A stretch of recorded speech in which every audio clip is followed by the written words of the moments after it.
Good afternoon and welcome to the Site Plan Architectural Commission meeting of June 6, 2025. Can we have roll call, please? Yes, you may. Ms. Pierce. Yes. Present. Mr. Bender. Mr. Camiller. Here. Mr. Niehammer. Present. Mr. Akery. Here. Ms. Powell. Mr. Thomas. Here. Mr. Whitlock. Here. You have roll call. All right, and we have a quorum. First item is item 20, which is our consent calendar, and this is item 20.1 AC 25-065. This is the final order for an item that we saw on the May 16th meeting. Are there any discussion regarding this item? If not, I believe I can just go ahead and approve the consent calendar as submitted. No, or I do think we need to vote do on that, Madam a Chair. roll call? Yeah, we need a Okay. motion and a second, please. All right. Madam Chair, I'd move that the commission approve and adopt the consent calendar. Second. All right, we have a motion and a second. Can we have roll call, please? Yes, Ms. Pierce. Yes. Mr. Camiller. Yes. Mr. Thomas. Yes. Mr. Niehammer. Yes. Mr. Whitlock. Yes. And Mr. Akery. Yes. We have 6 yeses. Very good. Consent calendar 20.1 AC 25-065 is approved for the final order. Next item is item 30, approval of the minutes from the May 16th, 2025 meeting. Are there any additions or corrections to be noted? All right, hearing none, the minutes will be approved as submitted. Item 40 is oral requests and communications from the audience. Now's the time for oral requests and communications from the public. This is an opportunity for members of the audience to address the commission on matters that are not on today's agenda. If you wish to speak, please come forward to the podium, sign in, and tell us your name and your concern. The other option is to provide written comments, which may be submitted by regular mail to the Site Plan and Architecture Commission at 200 South Ivy Street, Medford, Oregon 97501, or by email to the Planning Department at planning@cityofmedford.org. Comments must be received by 10 a.m. on the date of the meeting to be noted in the record. Please include the date of the meeting with your comments. I'm going to assume everybody hears for the public hearing. So item 50. Before we begin, will council please explain the rules that govern this public hearing? Thank you, Madam Chair. I am going to explain the rules that govern these hearings. Before the hearing begins, city staff will give a report. The report will list the criteria that govern the city's decision. After the staff report, the hearing will be opened for other speakers. The applicant will speak first and may ask for rebuttal time. Following the applicant, any other interested person will be allowed to speak. Before the hearing is closed, anyone who needs more time to present evidence must ask for more time. If you ask, the hearing will be continued or the record will be kept open, and you will have at least 7 days to present additional written evidence. Any testimony, argument, or evidence you give must relate to the criteria listed in the staff report or other criteria in the comprehensive plan or land use regulations that you believe apply to the decision. If you fail to raise an issue or do not give the commission sufficient information so that the commission and any party can respond, you will not be able to appeal that issue to the Land Use Board of Appeals. If you do not raise constitutional or other issues about any proposed condition with specificity so that the commission can respond to that issue, you will not be able to bring a court action for damages. Thank you, Mr. Ramsey. If you're here to testify before the commission today, please remember to sign in noting your name and address before taking the podium. And when at the microphone, please also state your name and address for the record. In addition to the rules explained by council, we will be using a timer during this hearing. The applicant or their agent will be given 10 minutes to present their application. Individual citizens who would like to testify will have 3 minutes. If someone would like to come forward and speak for the group, they'll be given 5 minutes to testify. The applicant or agent will then be given a further 5 minutes for rebuttal. Time is up when the buzzer sounds. First item, 50.1, is AC 24-222. This is consideration of plans for a semi-permanent pod development, the Backyard Community Food Court, on 2 contiguous parcels totaling approximately 0.32 acres and zoned heavy commercial. The property is located north of West Barnett Road and is fronted by Highway 99 along both its east and west frontages. Applicant is Terry and Lori Wells, agent is Green Top Planning, Development, and Research, and planner is Dustin Sievers. The applicant has requested that this item be continued to the July 18th, 2025 hearing. Can I have a motion? Mr. Whitlock. Thank you, Madam Chair. I would move that the commission grant applicant's request and continue this matter to July 18, 2025 at noon. Second. All right, we have a motion and a second. Any discussion? All right, can we have roll call, please? Yes, you may. Mr. Whitlock. Yes. Mr. Camiller. Yes. Mr. Thomas. Yes. Mr. Nehammer. Yes. Ms. Pierce. Yes. And Mr. Akery. Yes. 6 yeses. All right, motion passes. Next item is 50.2, AC 25-074, consideration of plans for the construction of a new commercial building to be used as a repair, car wash, and detail shop to be sited northwest of the existing Airport Chevrolet Auto Dealership building. The site is located at the northwest corner of Biddle Road and Chevy Way and consists of a single parcel totaling approximately 5.53 acres, developed with the Airport Chevrolet Auto Dealership. The parcel is zoned light industrial and is within the Greenway Airport Planned Unit Development. Applicant is Airport Chevrolet Buick GMC Cadillac. Agent is Rogue Planning and Development Services, LLC, and planner is Dustin Sievers. Are there any members of the commission that have potential conflicts of interest, have had ex parte contacts, or conducted any site visits? All right, seeing none, Dustin, can we have a staff report, please? Yes, thank you. Dustin Sievers of the Planning Department. And I'm going to be presenting the staff report for the Airport Chevy. So this is a revised staff report that we provided for you. This came before you at our previous hearing held on May 16th. At the request of the applicant, it was continued as an issue with the adjoining properties and the gravel. So since that time, the applicant has provided updated site plan as well as some updated findings addressing those issues, which I will discuss in this presentation. And this is a condensed presentation since you saw it before on May 16th. So beginning looking at the legal requirements. The SPAC criteria are found in section 10.205 of the Land Development Code, and they're included in your staff reports. Quick overview of the project summary. The subject site consists of a single parcel. It totals approximately 5.53 acres. And as shown on this aerial view, it is developed with the Airport Chevrolet Auto Dealership. Site general land use plan designation is general industrial, as a zoning of light industrial is included in the airport area of concern. It's also part of the Greenway Airport PUD, which is a plan unit development approved back in 1982, and the subject Airport Chevy dealership began operations in 1983. And as shown on the site plan at the bottom of the screen, the proposal is for a new commercial building. It's 8,690 square feet. It'll be used as repair and detail and a car wash. So the reason for the continuance has to do with this shaded area shown in the aerial view. This is a graveled area located on the westerly portion of the site. As you can see, there are several cars parking here. I think traditionally been parking there for a few decades now. I was able to confirm with the applicant's agent, Amy Gunter, who's in attendance, that there is common ownership between the subject property and these two abutting parcels to the west. So they do have some control on the vehicles that are moving in and out of there. And she also explained that historically it's been a combination of cars coming from the subject property and cars coming from the adjoining properties, which take advantage of this graveled open parcels.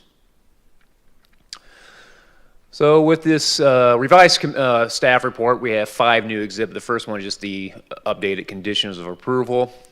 Exhibits O and P, these were exhibits that were actually included before the public hearing on May 16th. They included a revised site plan. In this revised site plan, they showed the bicycle parking, which wasn't shown in the original site plan.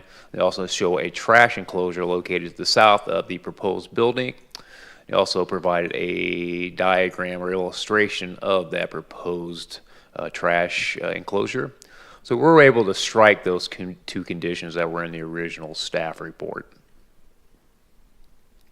So move on to our next two new exhibits. These are both pertaining to the gravelled area. So the applicant provided a revised site plan. They also provide supplemental findings addressing the changes to the site plan.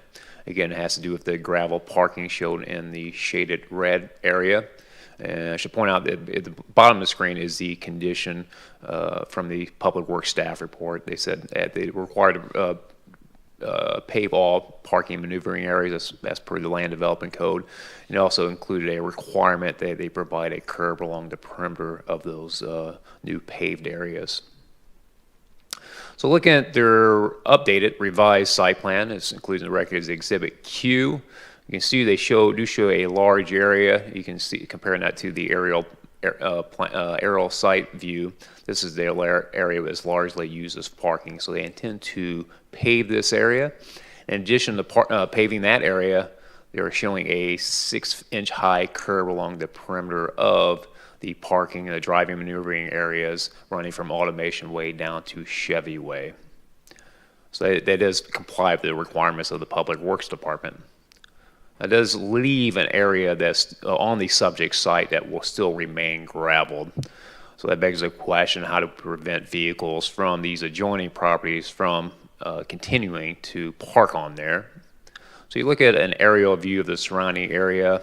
The answer is they largely access these adjoining properties from the subject site from the 3 existing driveways. Whereas these vacant parcels are enclosed within fence, and they're also restricted. There's a couple of driveways off Chevy for this adjoining property, but you can see the preventing from crossing into the gravelled area with the landscaping, a combination of landscaping and the building. Now, speaking of the fenced area, there are a few access gates to both south and north. So the applicant's agent explained that they will, again, it is under common ownership, so they'll all make sure that they prevent people from parking on there. If that doesn't happen, it will become a code enforcement case. So overall, staff is, we feel like the revised site plan is adequate, meets the standards of the code, and that they are paving the driving maneuvering areas, and as required by the Public Works Department, they have added that curb area along the perimeter of the site. So with that, the commission can find that the criteria are satisfied, and we ask that you adopt the findings recommended by staff and adopt the final order for approval of AC 25-074. And that's per the staff report dated May 30th, 2025, and includes exhibits A1 through R. And with that, I can take questions. I also have representatives here for the applicant. Thank you, Dustin. Any questions? Mr. Whitlock. Thank you, Madam Chair. Dustin, I just want to make certain, as I'm looking at the revised, updated site plan, it's pretty clear that the westerly boundaries of the paved areas have the proposed 6-inch high, 6-inch wide extruded concrete curb. It's not as clear that that's true basically on the east-west sides of that, but yeah. Your presentation indicates that they are planning on doing the 6-inch curb all along that paved area along the westerly side of the property. That's the exact question I had. I thought the same thing. I did speak with Ms. Gunter this afternoon, and she seemed to make it clear that it is their intent to have it run the entire perimeter from street to street. Because it's pretty clear that if they're doing that, that does sound like it's substantial compliance, at least along the westerly side, with the Public Works requirement or requested condition. But without that, I don't think it would be fully compliant with that Public Works requirement. Yeah, I think, and I do believe that the Public Works Department specifically, they would need it along the entire perimeter. So regardless if it's not clear on here, that is a requirement they would have to comply with. Thank you. Well, for staff's benefit and the applicant's benefit, I think that's exactly what I was looking for from the last meeting. Thank you. Thank you. Any other questions of staff? All right. With that being no, we will go ahead and open up the public hearing and welcome the applicant or their agent to the podium. Thank you.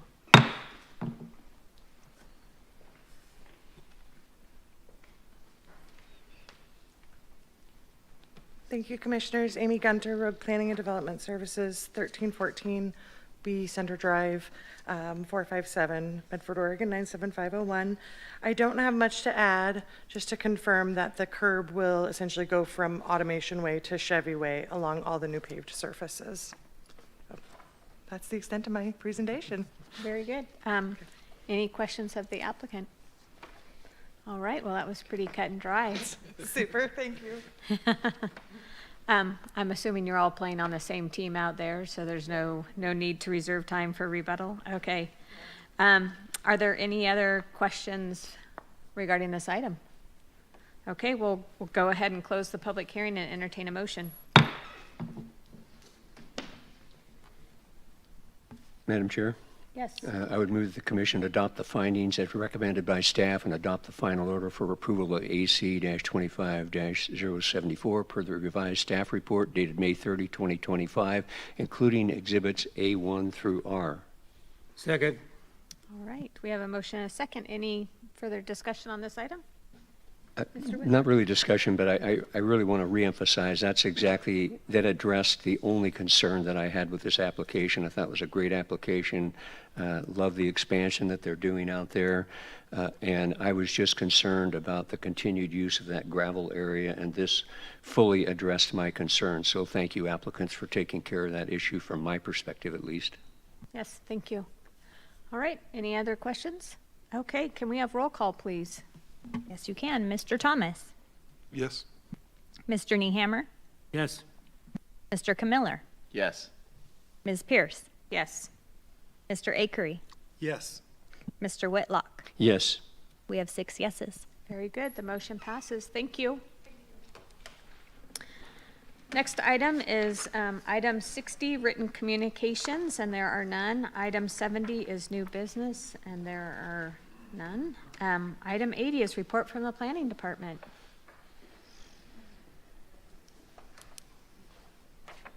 All right, good afternoon, Commissioners. I am Kelly Aiken with your Planning Department. So just a few things for you. First, thank you for adopting the final order today. That means we don't have business for your June 20th meeting. And of course, July 4th falls on a Friday on your regular scheduled meeting, so you have a whole month off from hearing. So thank you for doing that. So your next regular meeting will be on July the 18th.